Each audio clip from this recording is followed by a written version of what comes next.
سلام متابعين، كيف حالكم؟ طيبين؟ طبعا أول شيء حاب أشكركم على 12,000 متابع في وقت قياسي، يعطيكم ألف عافية. عموما يا شباب ما بطول عليكم، أتوفى اليوم كينج النظيم أحمد الشتاوي.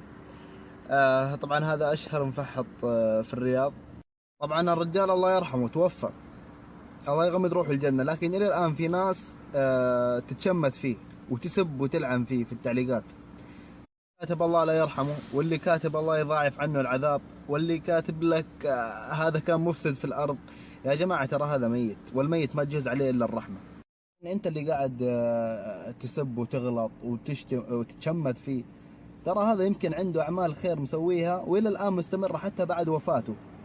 يا شباب نصيحة، لا أحد يشمت في أحد وخاصة الميت. قال الرسول صلى الله عليه وسلم: لا تظهر الشماتة لأخيك فيرحمه الله ويبتليك.